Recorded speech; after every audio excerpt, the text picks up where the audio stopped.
नमस्कार दोस्तों, आज के पोस्ट मार्केट एनालिसिस में आपका स्वागत है। आज सोमवार और तारीख 8 दिसंबर। दोस्तों, सोमवार का सत्र पूरे हफ्ते की दिशा तय करता है। तो दोस्तों, आज हम निफ्टी, बैंक निफ्टी और सेंसेक्स की पूरी कहानी विस्तार से समझेंगे और आपको कल की योजना भी बताऊंगा। लेकिन निफ्टी कल एक्सपायरी हो रहा है, तो दोस्तों वीडियो को अंत तक जरूर देखें। दोस्तों, वीडियो में आगे बढ़ने से पहले मुझे कमेंट सेक्शन में जरूर बताएं कि आज आपको प्रॉफिट हुआ या लॉस। कमेंट जरूर करना। दोस्तों, सबसे पहले बात करते हैं निफ्टी की। आज निफ्टी लगभग 26,159 पर खुला और बाजार खुलते ही 1 मिनट के अंदर ही कैंडल्स में बिकवाली का दबाव दिखने लगा। हायर 26,178 और लोअर 25,892 था। अगर आप चार्ट को जूम करके देखेंगे तो एक बात बिल्कुल साफ थी, पूरे दिन का एक ही दिशा में ट्रेड कर रहा था और वह दिशा थी डाउन ट्रेंड। कैंडल्स लगातार निचले स्तर पर पहुंचती जा रही थी, नीचे गिरती जा रही थी। जो एक पेशेवर ट्रेडर होता है उसको समझने में देरी नहीं लगी कि बाहर की ताकत बेहद कमजोर है। मैंने आपको पिछले विश्लेषण में स्पष्ट रूप से बताया था, अगर निफ्टी 26,178 से ऊपर नहीं टिकता है तो बाजार में बिकवाली हावी हो जाएगी, और ठीक वैसा ही हुआ। इस पर एक भी कैंडल स्थिर नहीं रही। सेलर ने हर उछाल पर बिकवाली की और हर बढ़त को नकार दिया। जैसे ही कीमत 26,000 के क्षेत्र के पास आई, बिकवाली फिर से सक्रिय हो गई और बाजार नीचे की ओर झुक गया। दोस्तों, अगर आप में से कोई भी शुद्ध मूल्य कार्रवाई व्यापारी है तो आज के निफ्टी चार्ट को देखकर केवल एक ही पंक्ति कहेंगे कि सेलर ने पूरे दिन बाजार को नियंत्रण में रखा। दोस्तों, चलिए कल की योजना के बारे में बात करते हैं। कल निफ्टी की एक्सपायरी है। एक्सपायरी के दिन बाजार कभी भी रैंडम नहीं होता। इसके पीछे एक मनोवैज्ञानिक है। एक्सपायरी के दिन बाजार या तो एक साइडवेज जोन में फंस जाता है या फिर प्रीमियम ईटिंग मोड में चला जाता है। स्पष्ट ट्रेडिंग ब्रेकआउट देता है जिसमें केवल बायर और सेलर दोनों ही देर से आने पर संघर्ष करते हैं। दोस्तों, आज के समापन ढांचे को देखते हुए निफ्टी की कल की योजना बहुत सरल है। हमें केवल तेजी की ओर विचार करना होगा। जब बाजार 26,178 से ऊपर खुलने के बाद एक गैप अप खुलता है या टिका रहता है, और टिका रहने का मतलब यह नहीं कि कैंडल निकल गई और वापस आ गई। निरंतर मतलब कम से कम एक ठोस बॉडी क्लोजिंग होनी चाहिए। आप अगर मानकर चलें तो कम से कम 30 मिनट की कैंडल का क्लोजिंग अच्छा होना चाहिए। अगर ऐसा होता है तो तेजी जारी रहने के लक्ष्य होंगे। पहला लक्ष्य 26,280 और दूसरा लक्ष्य 26,350 है। यह जोन सेलर का क्लस्टर जोन है जहां आक्रामक प्रॉफिट बुकिंग हो सकती है, तो स्टॉप लॉस रखेंगे। अगर कीमत गिरती है और 26,000 से नीचे गिरती है तो तेजी का नजरिया रद्द हो जाएगा। मंदी जारी रहने की स्थिति में अगर बाजार एक सपाट या गैप डाउन पर खुलता है और निर्णायक रूप से 25,892 के सपोर्ट को तोड़ता है तो आपको निफ्टी में एक स्पष्ट गिरावट जारी दिखाई देगी, जिसका लक्ष्य लगभग 25,700 होगा और दूसरा लक्ष्य इसका 25,550 होगा। और दोस्तों, अगर यह समाप्ति का होता है तो फोमो ना करें, पोजीशन साइजिंग को नियंत्रण में रखें और स्टॉप लॉस रखें। अगर कीमत वापस आती है और 26,050 से ऊपर बनी रहती है तो शॉर्ट एग्जिट करें।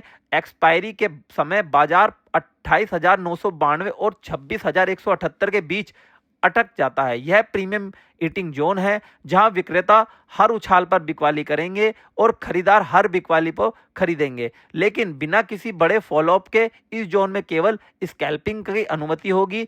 सख्त स्टॉप लॉस रखें। एक्सपायरी में विपरीत दिशा में कभी ट्रेड ना करें, अन्यथा आप फंस जाएंगे। दोस्तों, अब बैंक निफ्टी पर चलते हैं। आज बैंक निफ्टी 59,672 के आसपास खुला। 59,707 ने 59,030 का निचला स्तर बनाया।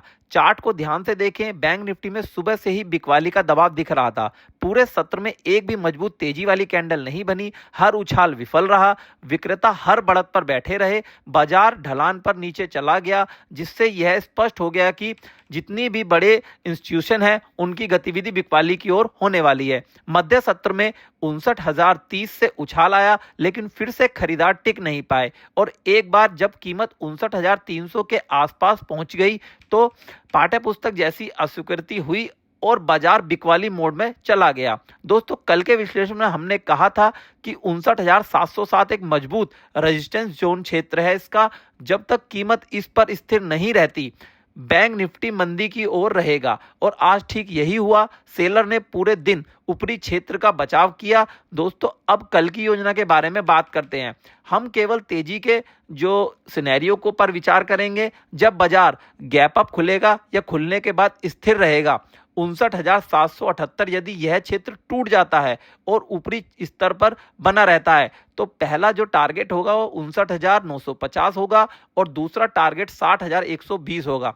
लेकिन यदि कीमत फिर से फिसलकर 59,600 से नीचे आती है तो तेजी का दृष्टिकोण रद्द हो जाएगा। मंदी पर विचार करेंगे। अगर बाजार सपाट या गैप डाउन पर खुलता है और 59,030 के इस जो स्तर को तोड़ता है तो नीचे की ओर गति तेज हो जाएगी, जिसका पहला लक्ष्य 58,800 होगा और दूसरा जो लक्ष्य होगा 58,550 होगा। अगर कीमत वापस आती है और 59,250 से ऊपर बनी रहती है तो स्टॉप लॉस बनाए रखें, फिर शॉर्ट निकालें। रेंज बाउंड हो जाएगी और जो सिनेरियो है वो 59,030 और 59,707 है। इस क्षेत्र में केवल तेजी पर बचें और गिरावट पर खरीदें, सख्त स्टॉप लॉस के साथ। दोस्तों अब बात करते हैं सेंसेक्स की। सेंसेक्स आज लगभग 85,624 पर खुला और 85,722 पर एक हायर और 84,875 पे एक लोअर बनाया।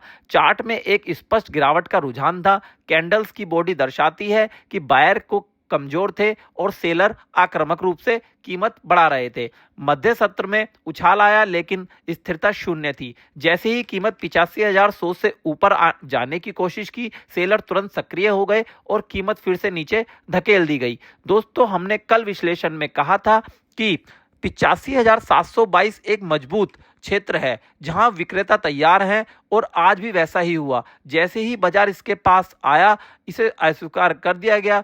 चलिए कल की योजना पर बात करते हैं। तेजी का विचार तभी सक्रिय होगा जब कीमत गैप अप खुलता है या खुलने के बाद अगर यह बना रहता है तो लक्ष्य 85,172 और 85,570 होगा। स्टॉप लॉस रखा जाएगा अगर कीमत फिर से गिरती है और 85,500 से नीचे आती है। मंदी की स्थिति में अगर बाजार फ्लैट या गैप डाउन खुलता है तो 84,875 के सपोर्ट को तोड़ता है तो गिरावट जारी रहने की प्रबल संभावना होगी। पहला टारगेट 84,600 होगा और दूसरा टारगेट 84,300 होगा। स्टॉप लॉस रहेगा अगर कीमत ठीक होकर 85,150 से ऊपर बनी रहती है तो शॉर्ट एग्जिट होगा। रेंज बाउंड सिनेरियो बनेगा। वहीं जोन 84,875 से 85,722 के बीच में रहेगा। तो दोस्तों यह था आज का पोस्ट मार्केट विश्लेषण। अगर आपको वीडियो पसंद आया हो तो वीडियो को लाइक जरूर करें, हमें कमेंट में बताएं आपको वीडियो कैसा लगा और चैनल को जरूर सब्सक्राइब करें। टेलीग्राम चैनल का लिंक डिस्क्रिप्शन में है, वहां से जुड़ें, आपको सभी अपडेट यहां मिलेंगी। दोस्तों मैं आपसे कल प्री मार्केट रिपोर्ट और लाइव स्ट्रीम में मिलता हूं। तब तक के लिए जय हिंद, जय भारत।